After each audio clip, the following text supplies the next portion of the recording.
I am here with Chapter 4 of History, Thinkers, Beliefs and Buildings, Class 12th History, Chapter 4. Question number 6. To what extent does knowledge of the Buddhist literature help in understanding the sculpture at Sanchi? Sanchi की मूर्ति कला को समझने में बौद्ध साहित्य के ज्ञान से कहाँ तक हेल्प मिलती है?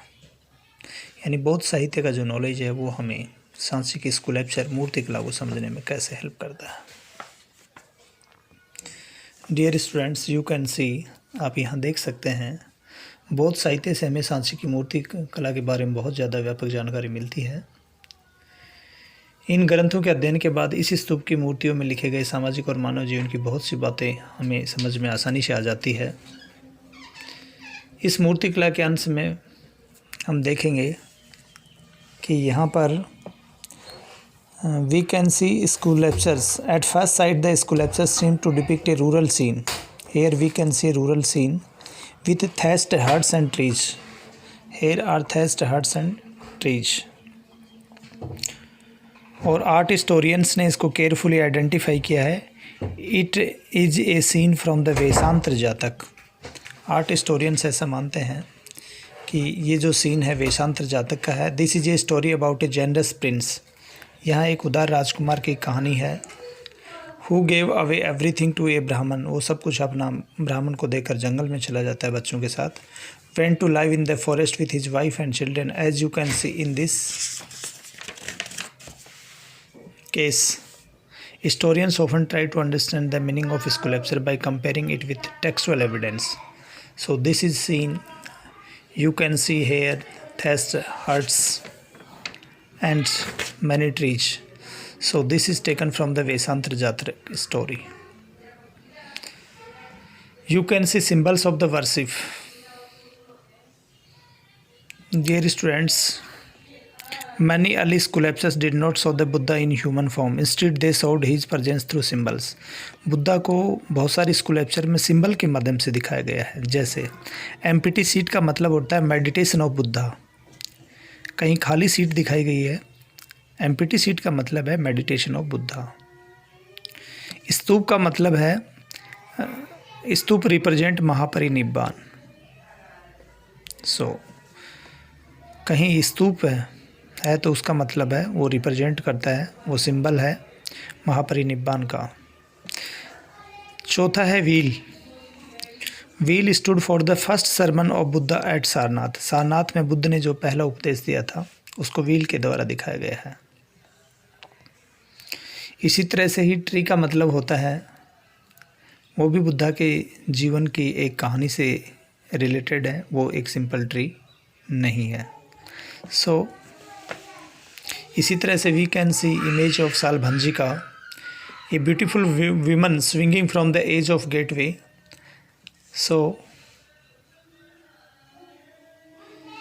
according to this was a woman,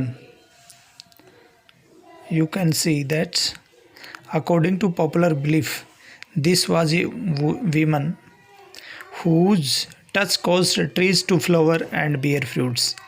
ये महिला पेड़ को टच कर देगी तो फ्रूट्स और फल लगने लग जाएंगे। इट इज़ लाइकली दैट कि this was regarded as auspicious symbol. ये ऑस्पिशियस सिंबल है, integrated into the decoration of the stupa, और स्तूप को डेकोरेट करने में इसका यूज़ करते हैं। सालभंजिका मोटिव सजेस्ट दैट कि many people who turn to Buddhism and enriched it with their own pre Buddhist and even non Buddhist beliefs, practice and ideas. So in the same way animal, several animal stories of the Jatkas. You can see elephants. Elephant is symbol of the strength and wisdom.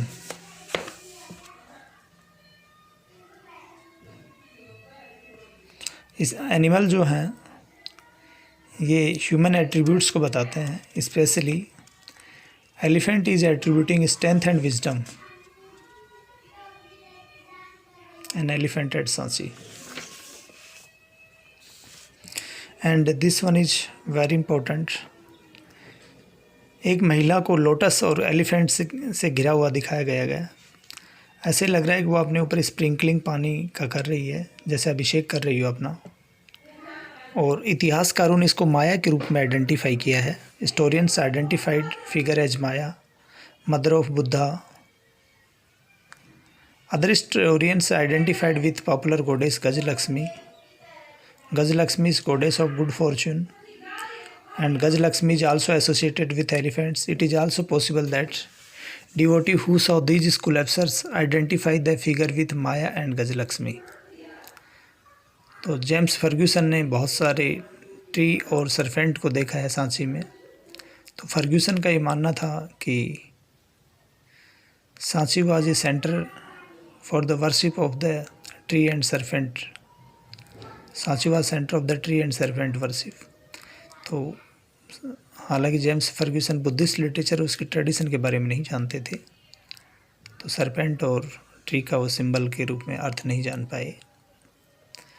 तो Gajalakshmi scene can be here, you can see serpent at Sanchi. So इस प्रकार से Buddhist literature से हमें सांची के sculpture की जानकारी मिलती है, मूर्ति कला के बारे में पता चलता है। बौद्ध साहित्य से पता चलता है कि बहुत ही सुंदर स्कल्पचर थी वहाँ की। डियर स्टूडेंट्स, आप यहाँ पर दो पिक्चर और देखिए, फिगर 4.32 और 4.33। अब इससे रिलेटेड क्वेश्चन 7 है। फिगर 4.32 और 4.33 are two scenes from the Sanchi. Describe what you see in each of them, focusing on the architecture, plant and animals and the activities. Identify which one shows a rural scene and which one urban scenes giving regions. इसमें कौन सा rural scene है, कौन सा urban, plants animals इनको देखना है, architecture को देखना है। So this resembling scene of the rural area because we can see there plants and rural scenes, mans are in this way just like expression of hunting, and this is resembling just like the scene of the urban scene, more decorative and more good architecture can be seen here, but architecture is not fine here. So figure 4.33 is related with the urban scene and 4.32 is related with the rural scene. Thank you, students.